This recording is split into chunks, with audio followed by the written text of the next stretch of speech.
అందరికీ నమస్కారం. వాజీ వార్తలకు స్వాగతం. ముందుగా ఈనాటి ముఖ్యాంశాలు.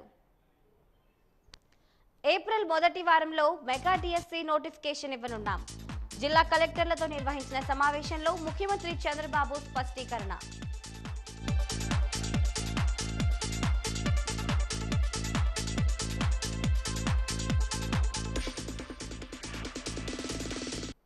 ఇరవై 29న టీడీపీ ఆవిర్భావ దినోత్సవ వేడుకలు విజయవంతం చేయాలని పిలుపునిచ్చిన టీడీపీ పాలిట్ బ్యూరో సభ్యులు అశోక్ గజపతిరాజు.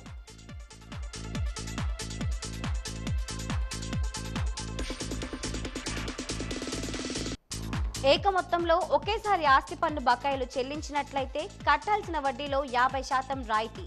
మీడియా సమావేశంలో వీఎంసీ కమిషనర్ నల్లనయ్య వెల్లడి.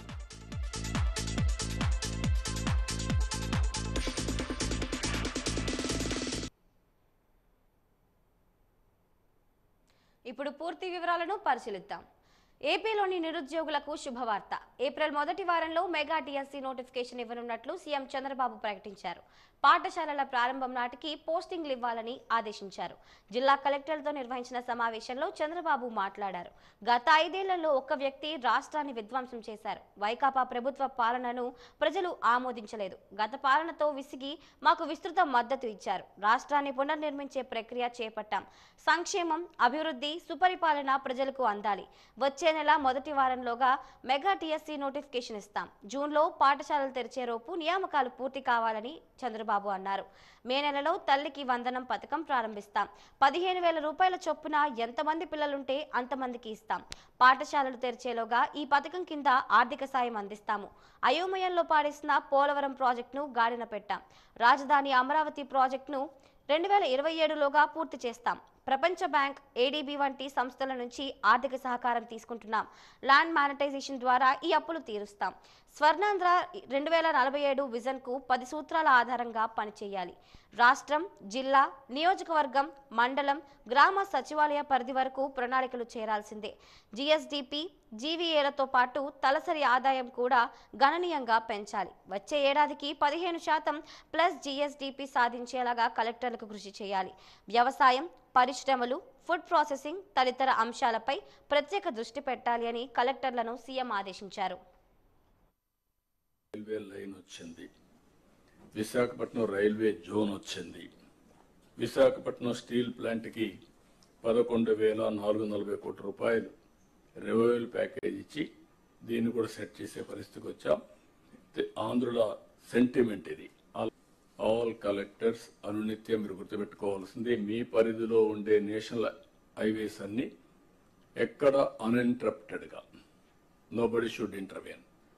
ఎట్టి పరిస్థితుల్లో ఆటో పైలట్లు తిరగాలి. అదే సమయంలో ఎన్విరాన్మెంట్ క్లియరెన్స్ కానీ ఇంకా ఏమైనా ప్రాబ్లమ్స్ ఉంటే you have to sort it out. 2 years time, 2 yearsలో ఈ ప్రాజెక్ట్స్ అన్ని పూర్తి కావాలి. అదే మరి రైల్వే ప్రాజెక్ట్స్ 75,000 కోట్ల రూపాయలు జరగబోతున్నాయి. ఇప్పుడు పిలిచినట్టన్నీ కూడా ఈ రైల్వే స్టేషన్స్ మోడర్నైజేషన్ ఇవన్నీ మీరు గుర్తుపెట్టుకోవాల్సింది. ఇది మాకు సంబంధం లేదు, ఇది సెంట్రల్ గవర్నమెంట్ అనే యాటిట్యూడ్ ఉంటే, ప్రోగ్రెస్ ఉంటే మనకే ఉపయోగపడుతుంది. కాబట్టి మీరు అవన్నీ కూడా ప్రతి ఒక్క ప్రాజెక్ట్ మీరు పూర్తి చేసే బాధ్యత మీ మీద ఉంటుంది. అది సెంట్రల్ ప్రాజెక్ట్ కానీ స్టేట్ ప్రాజెక్ట్ కానీ ownership is yours as district collector. వందనం 15,000 రూపాయలు ఇస్తా అన్నాం. ఎంతమంది పిల్లలు ఉంటే అంతమంది అది వర్కౌట్ చేస్తున్నాం. తొందరలో మీకు గైడ్ లైన్స్ ఇస్తాం. దాన్ని ప్రాపర్గా ప్రిపేర్ అయ్యి ప్రాపర్గా డిస్ట్రిబ్యూట్ చేసే పరిస్థితి రావాలి. బిఫోర్ స్కూల్స్ రీఓపెన్ దీన్ని మనం వాళ్ళకి అందజేయాల్సిన అవసరం ఉంది. అన్నదాత కింద 3 installments from now onwards. Government of India ఇచ్చినప్పుడంతా 3 installments కింద 5,000, 5,000, 4,000 మనం కూడా అకౌంట్లో వేస్తాం. ఇది కూడా మీరు గుర్తుపెట్టుకోవాలి. ఇది కాకుండా మత్స్యకారులకు 20,000 రూపాయలు ఏప్రిల్లో వాళ్ళ అకౌంట్లో వేయాల్సిన అవసరం ఉంది. ఆ సమయంలో హాలిడే, క్రాప్ హాలిడే ఉంటుంది. ఆ సమయంలో వారికి ఇవ్వాల్సిన అవసరం ఉంది. ఇక్కడ నేను మిమ్మల్ని కోరేది ఏంటంటే, ఇవి మనం చేసిన పనులు, ఇంకా చేయబోయే పనులు ఎప్పటికప్పుడు మీకు వెల్ఫేర్ విషయంలో కానీ డెవలప్మెంట్ విషయంలో కానీ చాలా నిర్దిష్టమైనటువంటి విజయనగరం సమగ్రాభివృద్ధి పాలకుల నిర్లక్ష్యం కారణంగానే సాధ్యం కాలేదని, ఇప్పటికైనా నిర్లక్ష్యం వీడి సమగ్రాభివృద్ధికి కృషి చేయాలని విజయనగరం పట్టణ పౌర సంక్షేమ సంఘం జిల్లా కార్యదర్శి రెడ్డి శంకర్రావు అన్నారు. స్థానిక ఎల్బీజీ భవనంలో మీడియా సమావేశంలో మాట్లాడారు. ఈ సందర్భంగా ఆయన మాట్లాడుతూ విజయనగరం అభివృద్ధికి ఆమడ దూరంలో ఉందన్నారు. అభివృద్ధి అంటే జిల్లా ప్రజలకు ఉపాధి కల్పించడం, ఉన్న ఊరును కన్న తల్లిని వదిలిపోయే పరిస్థితి లేకుండా చూడడమని చెప్పారు. ఏప్రిల్ 5వ తేదీన చేపట్టబోయే సదస్సుని విజయవంతం చేయాలని పిలుపునిచ్చారు. ఈ సమావేశంలో డివైఎఫ్ఐ జిల్లా కన్వీనర్ హరీష్, పట్టణ పౌర సంక్షేమ సంఘం నగర అధ్యక్షుడు గంటా శ్రీనివాసరావు తదితరులు పాల్గొన్నారు.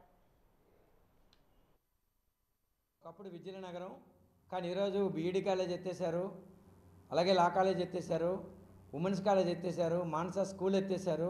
విద్య కాస్త రోజు రోజుకి దిగజారిపోతుంది. కొత్తగా ఈ విజయనగరం పట్టణంలో 5 మున్సిపల్ హై స్కూల్ అవసరం, అవి కూడా నిర్మించడం లేదు. అలాగే డిగ్రీ కాలేజీకి సొంత బిల్డింగ్ లేదు. ఇప్పుడు ఒకప్పుడు సాంస్కృతిక రాజధానిగా ఉన్న విజయనగరంలో గురజాడ పేరు తప్ప గురజాడ ఆడిటోరియం కడతామని 5 కోట్లు మంజూరు చేశారు 150వ జయంతిలో. ఇంతవరకు దానికి అతిగతి లేదు.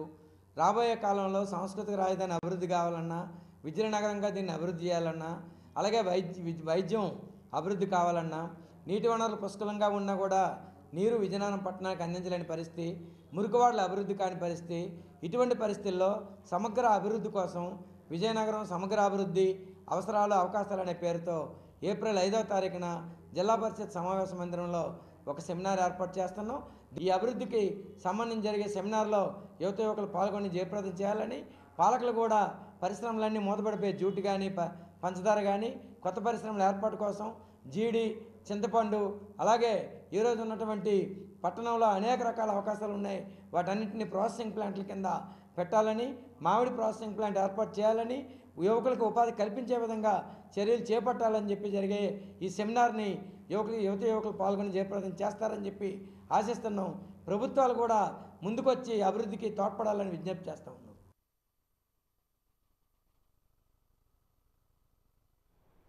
ఈ నెల 29వ తేదీన తెలుగుదేశం పార్టీ ఆవిర్భావ దినోత్సవ వేడుకలను విజయవంతం చేయాలని తెలుగుదేశం పార్టీ పోలిట్ బ్యూరో సభ్యులు పూసపాటి అశోక్ గజపతిరాజు పిలుపునిచ్చారు.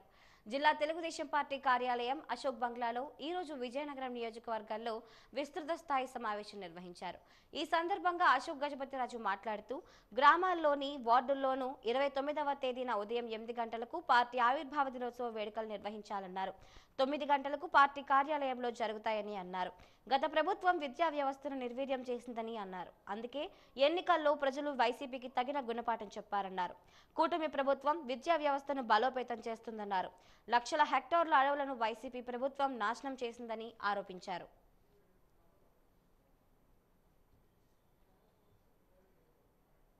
దినోత్సవం వస్తుంది. మన పార్టీ పరంగా మనమేమనుకున్నామో, పార్టీ దిశలో ప్రతి గ్రామము ప్రతి వార్డులో ఒక జెండా ఉన్నాయి. కొంచెం పెయింట్ చేసి కొత్త జెండాలు ఉంటే మనకు ఉత్సాహం వస్తుందని మనం పెడదామని అనుకున్నాం. ఒక మోటివేషన్ కోసం పనికి వస్తుంది. అయితే మోటివేషన్ చాలా అవసరం. ఎందైతే ప్రజల సహకారం లేనిది మనం చూస్తూనే వచ్చాం. ఇప్పుడే మనం ఒక ధ్వంసం ప్రభుత్వానికి ఇంటికి పంపించాం. ఎలాంటి ధ్వంసం చేశారంటే, ఉదాహరణకి చాలా అన్ని విషయాలు ధ్వంసమే, కానీ చెప్పాలంటే దేశంలో ఉన్న ఏకైక రాష్ట్రం 1,60,000 హెక్టార్లు ప్రభుత్వ అటవీని నాశనం చేసిన ధ్వంసం ప్రభుత్వము మనం ఇంటికి పంపించాం. ఇప్పుడు 1,60,000 హెక్టార్లు ఏ ప్రభుత్వం వచ్చి అన్ని చంద్రబాబు నాయుడులు వచ్చినా మనము పెంచడానికి, లేకపోతే మనమే ఇలాగ అనుభవిస్తున్నాం. ఇప్పుడు వేడి ఇంకే ఇప్పుడు ఆ రోజు మన జిల్లా సంబంధిత మంత్రి ఇప్పుడు కౌన్సిల్కి వచ్చేసారు. ఆయన ఏమన్నాడు, ఏముంది 12 లక్షల మంది పిల్లలకి బడి లేకుండా చేశాను, మీరు ప్రభుత్వంలో ఉన్నారు కదా చెయ్యి అన్నాడు. అయ్యా, మీరు ఎన్ని స్కూల్స్ ఎత్తేస్తారు, ఆ స్కూల్స్ మళ్ళీ ఆ కొండల పైన కట్టాలి, మళ్ళీ కట్టాలి, మాస్టర్ని పంపించాలి, ఆ మాస్టర్ చదువులు చెప్పాలి. ఇవన్నీ ఎంత టైం పడుతుంది? ధ్వంసం చేయడానికి ఎంత టైం పట్ల? ధ్వంసం చేసి వెళ్ళిపోయారు. ప్రజల తరఫున అన్నగారు స్థాపించినప్పటి నుంచి ప్రజల తరఫున నిలబడి ఉన్నాం కనుక ఒకప్పుడు మన రాష్ట్రంలో ఏం జరిగింది ఇతర రాష్ట్రాలు చూశారు. సంక్షేమంలో కానీ అభివృద్ధిలో కానీ. ఇప్పుడు అవన్నీ పోయి అన్నిట్లో ఆఖరు వచ్చాం. చాలా బాధ వేస్తుంది. ఆ నీతి ఆయోగ్ రిపోర్టు పార్లమెంట్కి అప్పచెప్పే చూసేసరికి మనం ఈ స్థాయికి దిగిజారామని దానికి మాట్లాడాలంటే చాలా టైం పడుతుంది కనుక.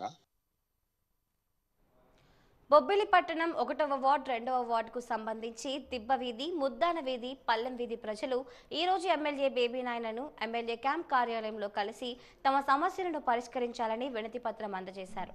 తమ వార్డులలో సరైన మౌలిక సదుపాయాలు లేక మురుగునీరంతా నివాస ప్రాంతాలకు వస్తోందని అన్నారు.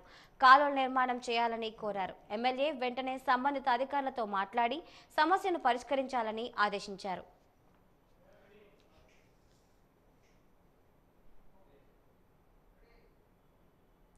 ఎస్సీ వర్గీకరణలో రెల్లి, వాటి ఉపకులాలకు 5% రిజర్వేషన్ పెంచాలని రెల్లి ఉపకులాల సంఘాల నాయకుడు ఎస్ దుర్గారావు డిమాండ్ చేశారు. నగరంలోని అంబేద్కర్ జంక్షన్ ఎదుట ధర్నా చేపట్టారు. ఈ సందర్భంగా ఆయన మాట్లాడుతూ 1% రిజర్వేషన్ వలన ఎన్నో అవస్థలు పడుతున్నామని ఆవేదన వ్యక్తం చేశారు.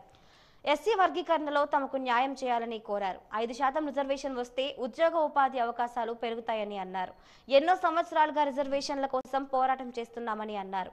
ఇప్పటికైనా తమకు న్యాయం చేయాలని కోరారు. ముందుగా అంబేద్కర్ జిల్లాలో ఉన్న అంబేద్కర్ విగ్రహానికి క్షీరాభిషేకం చేసి అనంతరం నిరసన తెలియజేశారు.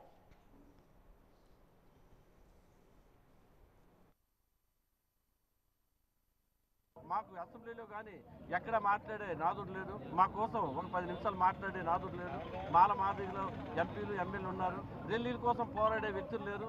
మాలో ఐఏఎస్ఐ ఆఫీసర్లు లేరు, ఎవరు లేరు. కానీ మేము శాంతియుతంగా మా రెల్లీ పోరాటాన్ని కొనసాగిస్తాం. మా రెల్లీలు అంటే గుర్తింపు తెచ్చేలాగా మేము కొనసాగిస్తాం. మా వాళ్ళు ఎండల్లో కాయలు అమ్ముకుని పళ్ళు అమ్ముకుని బతికేవాళ్ళు, మలమూత్రాలు తీసేవాళ్ళు, అలాగే చెత్తా చెదారంలో ఏదో కూలీ నాలి చేసేవాళ్ళు, ఏదో కొండల నుంచి పండ్లు తెచ్చి ఇక్కడ అమ్ముకునేవాళ్ళు. మా జాతి వాళ్ళు చాలా అన్యాయం జరుగుతుంది. మాకైతే ఈ రిజర్వేషన్ విషయంలో 1% గతంలో ఇచ్చారు, ఇప్పుడు కూడా 1% ఇచ్చారు. కానీ అది చాలా అన్యాయం. మేము వర్గీకరణలో ఎస్సీ ఏబిసిడి వర్గీకరణలో ఇప్పుడు వచ్చి ఏబిసిడి అని 3 వర్గాలుగా విభజించారు. ఈ ఏబిసిలో కూడా రెల్లీలకి గతంలో ఇచ్చినట్టు 1% కల్పించి మళ్ళీ తీరని అన్యాయం చేశారు.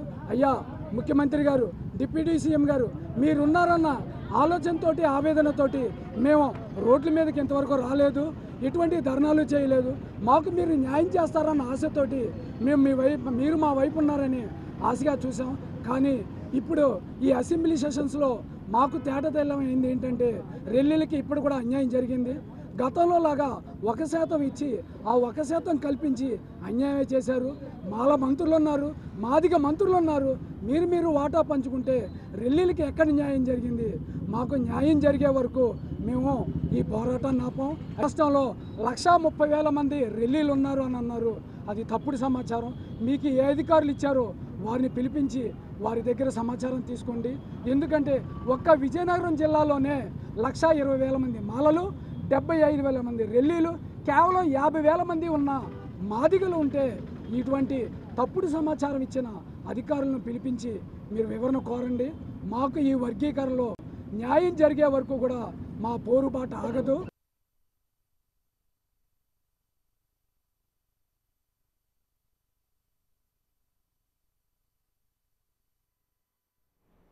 నూకాలమ్మ అమ్మవారి 67వ వార్షికోత్సవ మహోత్సవాలు ఈ నెల 23వ తేదీ నుండి ప్రారంభమయ్యాయి.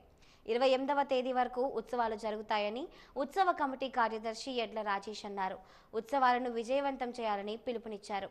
28వ తేదీన అమ్మవారి చల్లదనం మహోత్సవం జరగనుందని చెప్పారు.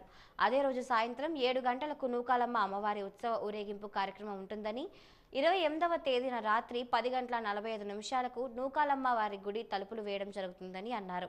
30వ తేదీ ఆదివారం ఉదయం 6:30 గుడి తలుపులు తెరవబడతాయని అన్నారు. ఉత్సవాలను విజయవంతం చేయాలని పిలుపునిచ్చారు. 67వ వార్షికోత్సవం నూకాలమ్మ వారిది జరుపుకుంటున్నాం. ఇది పాత పశువుల మార్కెట్ మంగళవీధి దగ్గర వెలిచి ఉన్న కోవుల. ప్రతి సంవత్సరంలాగే లక్షలాది మంది జనాలు వస్తున్నారు, దర్శనాలు చేసుకుంటున్నారు. వచ్చిన భక్తులకి ఎటువంటి ఆటంకాలు లేకుండా మా కమిటీ కుర్రలు అందరూ కలిపి చూసుకుంటున్నాం. వచ్చిన వాళ్ళు ప్రసాదాలు పంచుతున్నాం, అలాగే మజ్జిగలు పంచుతున్నాం. అలాగే రోజు ఒక్కొక్క రోజు ఒక్కొక్క రకమైన నాటకాలు ప్రోగ్రామ్స్ పెడుతున్నాం. మళ్ళీ 28వ తారీఖున ఊరేగింపుగా వెళ్తాం. సాయంత్రం 5 గంటలకి వెళ్ళి వచ్చిన తర్వాత రాత్రి 10:30 మళ్ళీ తలుపులు మూయడం జరుగుతుంది. మళ్ళీ 30వ తారీఖు ఉదయం తలుపులు తీయడం జరుగుతుంది. మార్కెట్లో వేచున్న శ్రీ శ్రీ నూకాలమ్మ వారి జాతర మహోత్సవం అంగరంగ వైభవంగా ప్రారంభం అయింది కాబట్టి అమ్మవారి జాతర మహోత్సవంలో ఈ యొక్క ప్రతి ఒక్కరు కూడా భక్తులు అందరూ వచ్చి ఆ అమ్మని దర్శనం చేసుకొని ఆ అమ్మ కృపకు పాత్రలు అవుతారని కోరుతున్నాం. అమ్మవారి దర్శనం కూడా త్వరగా చేయించడానికి ఇక్కడ కూడా కమిటీ వారే కానీ పెద్దలు కూడా అందరూ కూడా ఆదేశాల ప్రకారంగా జరుగుతుంది. ఈ ఉత్సవం ఈసారి ప్రతి సంవత్సరం కన్నా ఈసారి ఉగాది రోజు అమ్మవారి దర్శనం ఉంటుందంటే చాలా అమ్మవారిని ఉగాది రోజు ఎప్పుడు కూడా ఉగాది రోజు ఉండదు. ఈసారి అమ్మవారి ఉగాది రోజు దర్శనం ఉంటుంది కాబట్టి ఆ నూకాల అమ్మవారిని ఉగాది రోజు దర్శనం ఈ యొక్క ప్రతి ఒక్కరు కూడా వచ్చి ఆ అమ్మ కృపకు పాత్రలు అవుతారని మరి కోరుతున్నాం. వేసవికాలం సమీపిస్తున్న నేపథ్యంలో అంగన్వాడీ కేంద్రాల్లోని చిన్నారులకు ప్రత్యేక ఏర్పాట్లు చేశామని ఐసీడీఎస్ పీడీ షేక్ రుక్సానా సుల్తాన్ బేగం అన్నారు. ఈ రోజు ఆమె వాజీ న్యూస్తో మాట్లాడారు. ఉదయం 8 గంటల నుండి 12 గంటల వరకు మాత్రమే అంగన్వాడీ కేంద్రాలు తెరిచి ఉంటాయన్నారు. చిన్నారులకు మంచినీటి సౌకర్యం, లైట్లు, ఫ్యాన్లు ఏర్పాటు చేశామన్నారు. వారిని ఇంటి నుండి తీసుకుని అంగన్వాడీ కేంద్రానికి సిబ్బంది తీసుకుని వెళ్తారన్నారు. మధ్యాహ్నం 12 గంటలకు భోజనం పెట్టించడం జరుగుతుందన్నారు. ఆ తర్వాత చిన్నారులను ఇంటికి పంపించడం జరుగుతుందని చెప్పారు. ఐస్ కూలింగ్ వాటర్కి అలాగే వాళ్ళకి ఫ్యాను, లైటు అవన్నీ సౌకర్యాలు ఉండేలా చూడమన్నాము.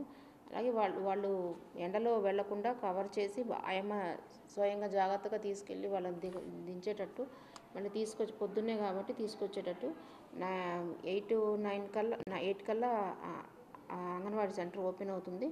మనం 12:30-12కి అట్లా ఫుడ్ పెట్టేసేసి వాళ్ళకి మళ్ళీ మనం రిటర్న్ చేస్తాం. ఈ లోపల మనం ప్రతిరోజు వచ్చే ప్రీ స్కూల్ కార్యక్రమాలు ఆ షెడ్యూల్ క్రమం తప్పకుండా చేస్తారు. మార్చ్లో బిల్స్ అంగన్వాడీ వర్కర్స్కి అన్నీ కంప్లీట్ అయినాయి. రెంట్స్ కానీ మిగతావి వెజ్ కాన్వెంట్స్ కానీ. సో వాళ్ళని స్ట్రాంగ్గా మెనూ ఫాలో అవ్వమని చెప్తున్నాము.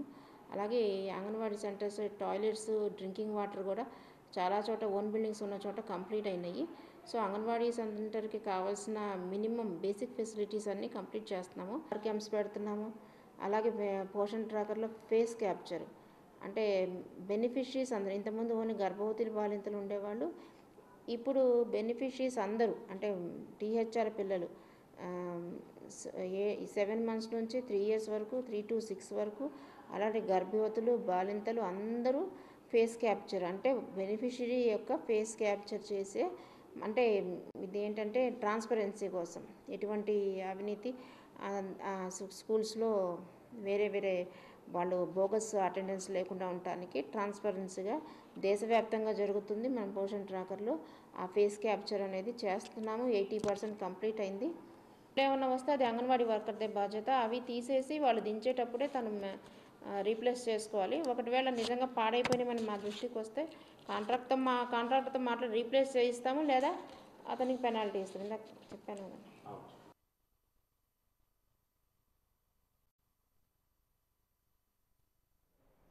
ఆంధ్రప్రదేశ్ రాష్ట్ర ప్రభుత్వం పన్ను చెల్లింపుదారుల సంక్షేమాన్ని ఆకాంక్షిస్తూ జీవోఎంఎస్ నెంబర్ 46 తేదీ 25/3/2025 నాడు పురపాలక శాఖ జీవో జారీ చేసిందని వీఎంసీ కమిషనర్ వెల్లడించారు.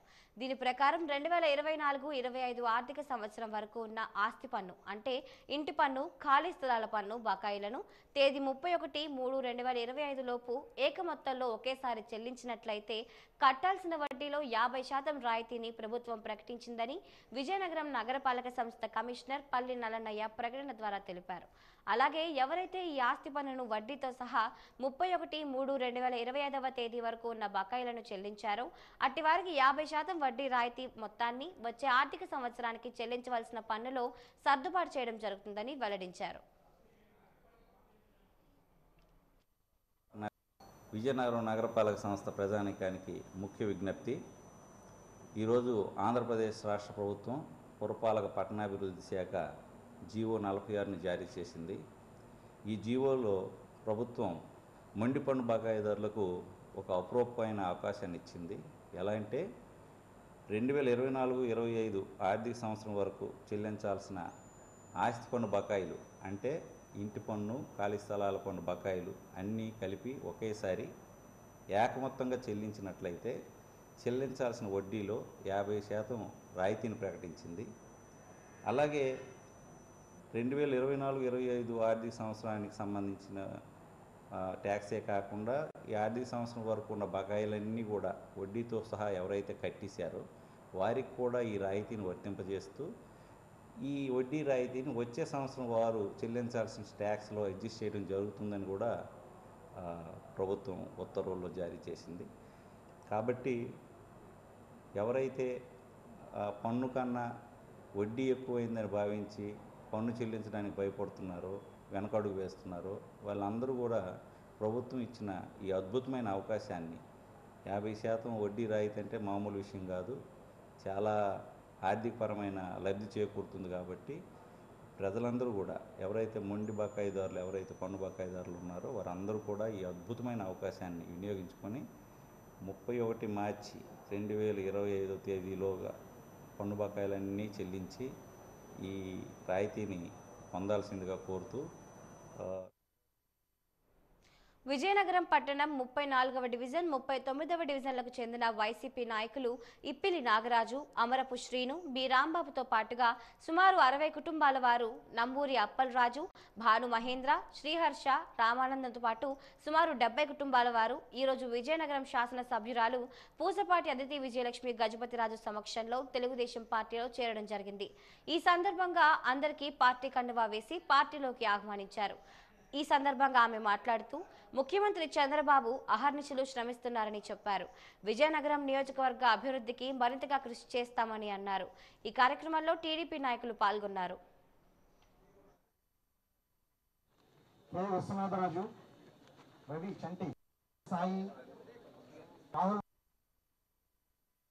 సంతోషమైన రోజు ఈరోజు 2 వార్డుల నుంచి 34, 39 వార్డు నుంచి ఎంతోమంది మన తెలుగుదేశం పార్టీ కార్యక్రమాలు, ఎన్డీఏ ప్రభుత్వం చేసిన అభివృద్ధి పనులు అంటే Telugu Desam party, Janasena party, BJP party 3 పార్టీలు కలిపి చేసిన అభివృద్ధి సంక్షేమ పనులు చూసి మీరందరూ కూడా జాయిన్ అవ్వటం ఎంతో సంతోషం అనిపిస్తుంది.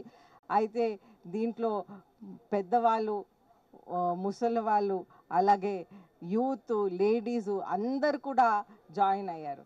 అయితే మనం చూస్తుంటే మన ఎన్డీఏ ప్రభుత్వం కార్యక్రమాలు అయితే అందరి కోసం మనం చేస్తున్నాం. అయితే ఎస్పెషలీ మన యూత్ని చూస్తుంటే ఎన్నో కంపెనీలు అనేది మన లోకేష్ గారు ఈరోజు తెస్తూ ఉన్నారు. అయితే మనం ఒక డిఫరెన్స్ అనేది చూడాలి. వైసీపీ ప్రభుత్వం ఉన్నప్పుడు ఏ విధంగా కంపెనీలు వెళ్ళిపోయిన కంపెనీలని కూడా మళ్ళీ లోకేష్ గారు తేగలుగుతున్నారంటే అది నిజంగా వారు ఎంతో కృషి చేస్తున్నారు. అలాగే చంద్రబాబు నాయుడు గారు ఒక బ్రాండ్గా ఉండి అద్భుతమైన కంపెనీలు, అద్భుతమైన ఇన్స్టిట్యూషన్స్, చదువు ఉండాలి, అలాగే అందరు కూడా వాళ్ళ సొంత కాళ్ళ మీద నిలబడే అవకాశం కూడా మనం కల్పించాలని ఇవన్నీ కూడా వాళ్ళిద్దరూ ఎంతో ముందుకు తీసుకువెళ్తున్నారు. మనం కోసం ప్రత్యేకంగా 3 గ్యాస్ సిలిండర్లు ఉచితంగా అర్హులైన వాళ్ళందరికీ కూడా అందిస్తూ ఉన్నాం. మనం అన్ని ఎలక్షన్ హామీలు అన్నీ కూడా దశల వారీగా నెరవేరుస్తూ ప్రజలకి ఏ హామీ ఇచ్చినా అవి చేస్తూ ఉన్నాం.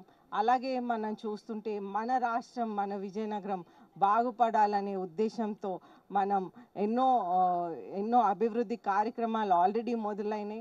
వాళ్ళు చెప్తా ఉన్నారు కూడా, మనం ఆల్రెడీ డ్రైనేజెస్ కూడా మన ఎన్డీఏ ప్రభుత్వం వచ్చాక ఎన్నో డ్రైన్స్ అనేది మనం క్లీన్ చేయటం జరిగింది. ఎందుకంటే అందరినీ ఈ అద్భుతమైన పార్టీలో ఆహ్వానిస్తూ మీరందరూ కూడా ఈ పార్టీలో వర్క్ చేసి మీ వంతు మీ ఇన్వాల్వ్మెంట్ చేస్తూ మీ ఎబిలిటీస్ని చూపిస్తూ మన పార్టీని ఇంకా బలోపేతం చేస్తారని కోరుకుంటూ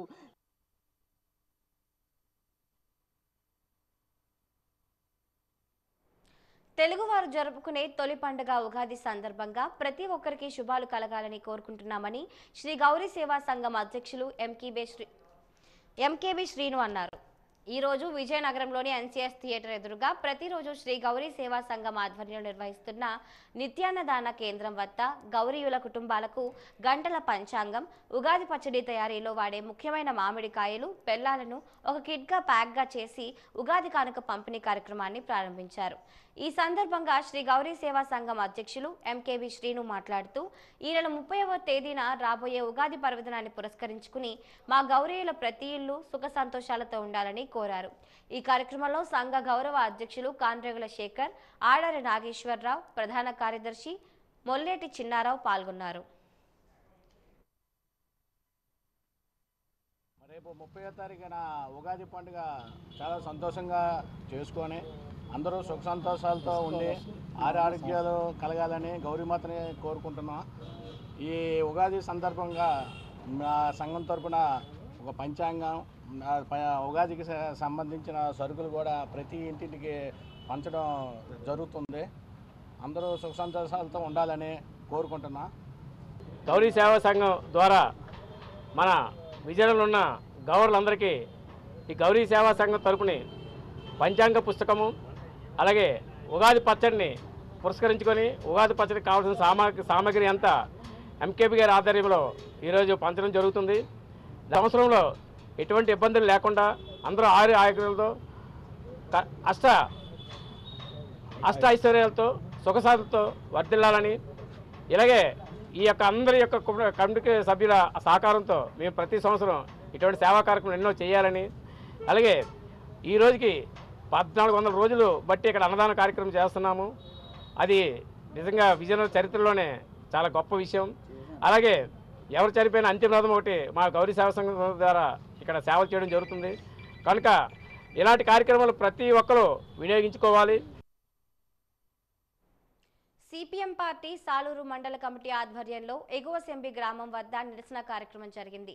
ఈ సందర్భంగా సిపిఎం పార్టీ మండల కార్యదర్శి మర్రి శ్రీనివాసరావు మాట్లాడుతూ ఒడిశా ఆంధ్రప్రదేశ్ సరిహద్దు సమస్య వలన 21 గ్రామాలకు చెందిన గిరిజనులు ఇబ్బంది పడుతున్నారని తెలిపారు.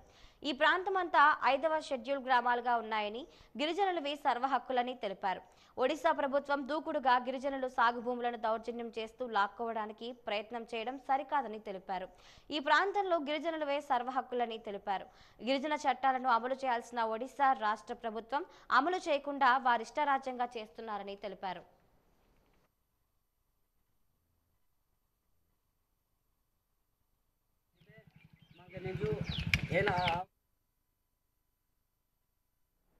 విజయనగర పట్టణం హుకుంపేట శివార్లలో పేకాట ఆడుతున్న వారిపైన, పూసపాటిరేగ మండలం వెంపడాం గ్రామ శివార్లలో కోడి పందాలు ఆడుతున్న వారిపైన డ్రోన్ సహాయంతో నిఘా పెట్టి రైడ్ చేసి పేకాట, కోడి పందాలు ఆడుతున్న వారిని మార్చి 25న అదుపులోకి తీసుకున్నట్లుగా జిల్లా ఎస్పీ వకుల్ జిందాల్ తెలిపారు.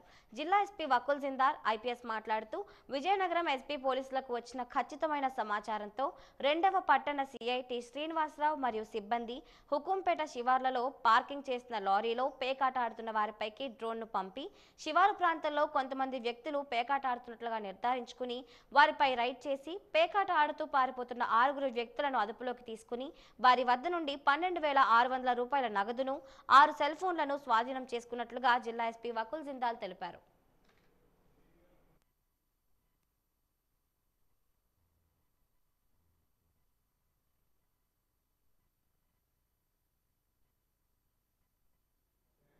వాజీ వార్తలు ముగిసే ముందు ముఖ్యాంశాలు మరొకసారి.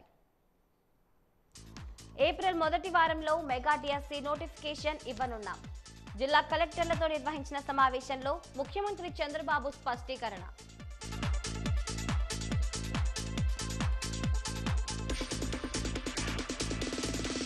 ఈ నెల 29న టీడీపీ ఆవిర్భావ దినోత్సవ వేడుకలు విజయవంతం చేయాలని పిలుపునిచ్చిన టీడీపీ పోలిట్ బ్యూరో సభ్యులు అశోక్ గజపతిరాజు.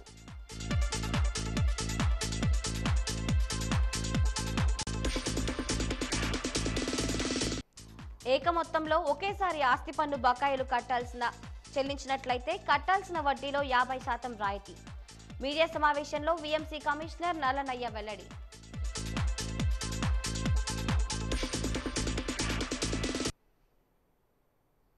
ఇంతటితో వాజీ వార్తలు సమాప్తం. నమస్కారం.